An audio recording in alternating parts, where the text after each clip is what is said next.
semua, perkenalkan saya Desi Istiani dengan NIM 124330015. Pada video kali ini, saya akan menjelaskan tentang Life Cycle Assessment atau LCA. LCA merupakan sebuah alat analisis yang digunakan untuk menilai dampak lingkungan dari suatu produk, proses, atau teknologi mulai dari tahap awal hingga akhir siklus hidupnya. Melalui pendekatan ini, kita dapat mengetahui seberapa besar energi yang digunakan, emisi yang dilepaskan, serta potensi pencemaran yang terjadi pada setiap tahap proses. Pada penelitian ini juga, fokus LCA diarahkan pada produksi hybrid biokar yang dihasilkan melalui proses pirolisis microwave atau MIP. Hybrid biokar berasal dari limbah pertanian dan limbah plastik yang diproses menjadi produk baru bernilai guna lebih tinggi. Dengan menggunakan LCA, kita bisa memahami apakah proses produksi biokar ini benar-benar ramah lingkungan dibandingkan metode lain, serta bagian mana dari proses yang memberikan kontribusi dampak terbesar. Selanjutnya, saya akan menjelaskan tentang batas sistem LCA yang digunakan yaitu Cradle to Gate. Pendekatan Cradle to Gate berarti penilaian LCA dilakukan melalui tahap awal pengumpulan bahan baku sampai produk biokar terbentuk dan siap digunakan, namun tidak termasuk fase distribusi hingga akhir masa pakainya.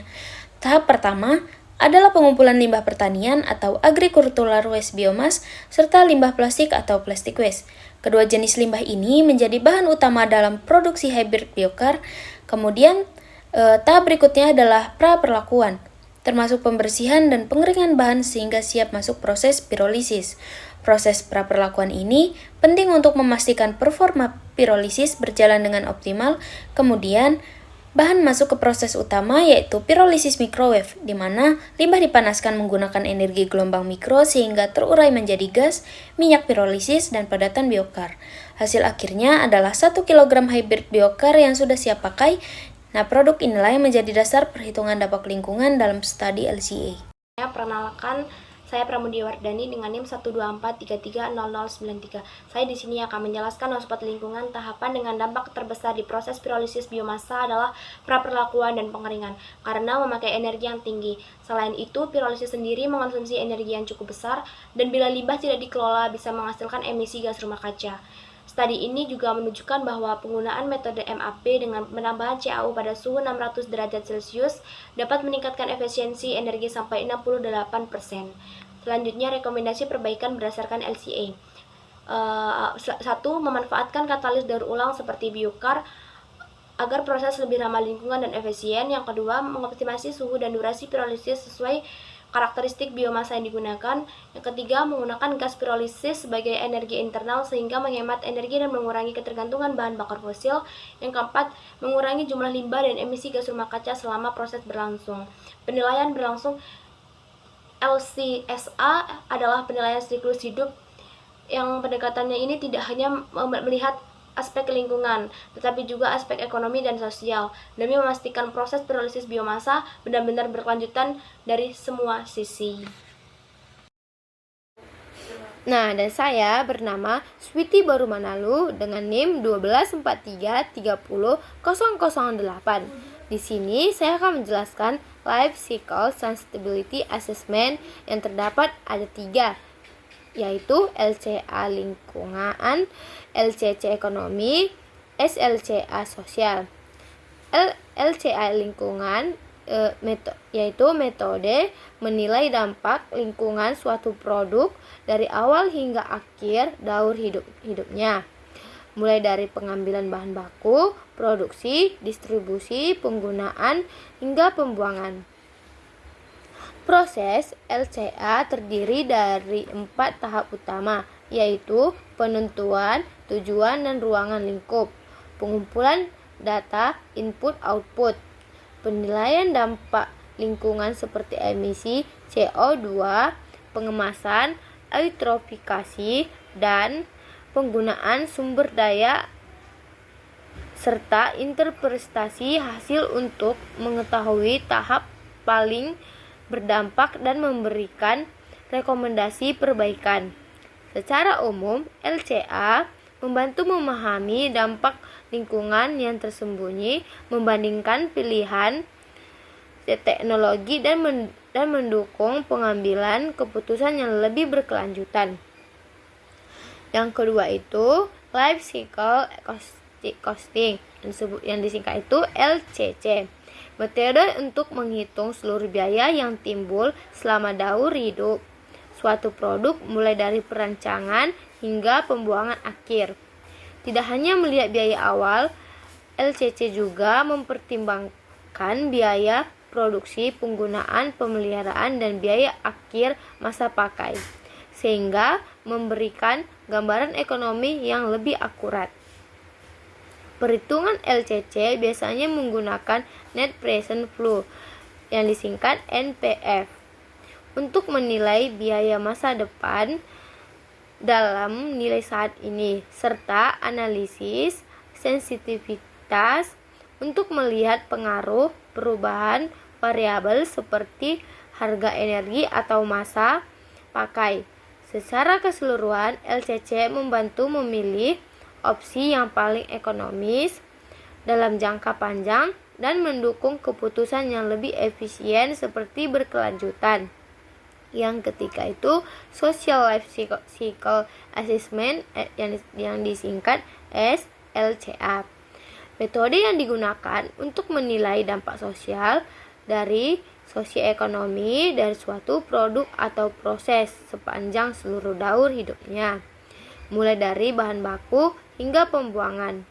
Penilaian ini berfokus pada sebagai kelompok pemangku kepentingan seperti pekerjaan, masyarakat lokal, konsumen, dan pelaku bisnis.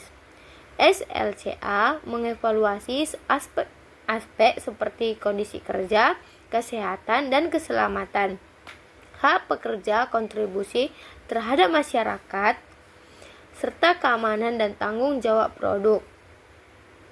Melalui pendekatan ini, SLCA membantu mengidentifikasi risiko dan manfaat sosial dalam rantai pasok serta mendukung keputusan yang lebih adil dan berkelanjutan.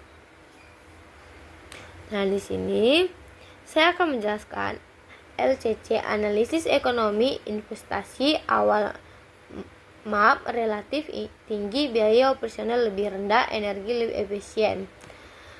Nah, di sini akan menjelaskan menunjukkan bahwa teknologi MAP membutuhkan investasi awal yang relatif tinggi. Namun biaya operasionalnya lebih rendah karena penggunaan energi yang lebih efisien.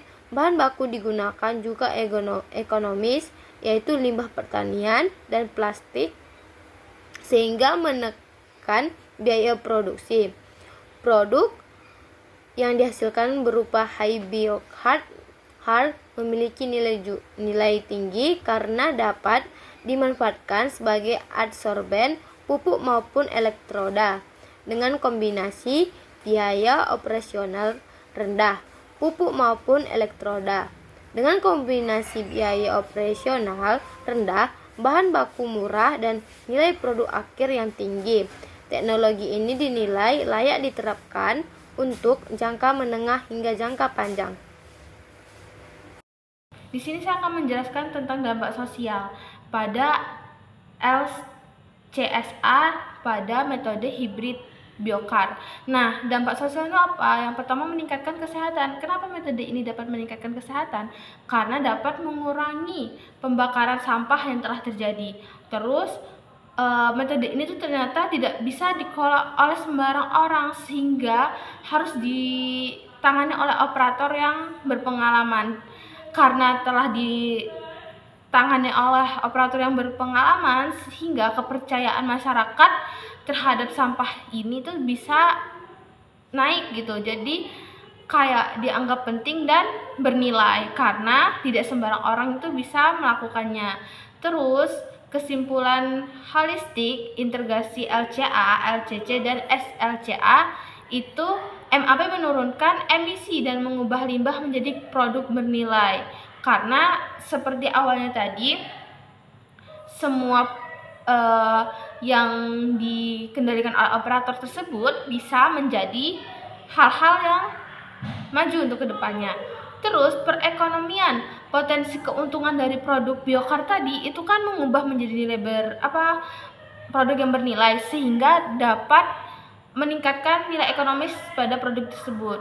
Terus sosial ini karena yang pertama masyarakat itu menerima, karena menguntungkan juga, karena juga dapat dipercaya, sehingga masyarakat ini tergerak untuk melakukan pemberdayaan masyarakat, karena ini menjadi salah satu solusi dari ramah lingkungan yang mendukung perekonomian sekitar.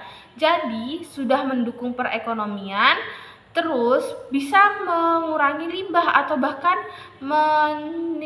menitiadakan limbah tersebut, sehingga masyarakat dapat menerima dengan baik dan juga dapat dipercaya karena dipegang oleh orang-orang yang berpengalaman. Terima kasih.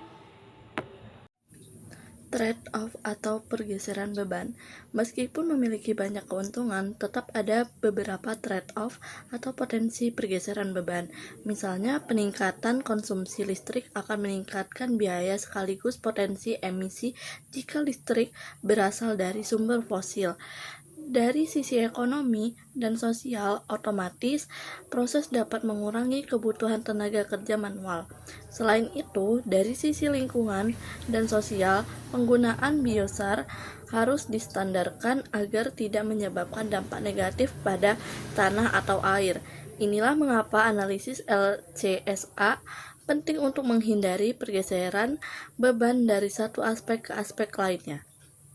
Kesimpulan akhir, secara keseluruhan, produksi hibrid biosar menggunakan pirolisis microwave merupakan solusi kuat dalam pengelolaan limbah. Namun untuk memastikan keberlanjutan yang seimbang, analisis LCSA perlu diterapkan sehingga aspek lingkungan, ekonomi, dan sosial semuanya dapat dipertimbangkan.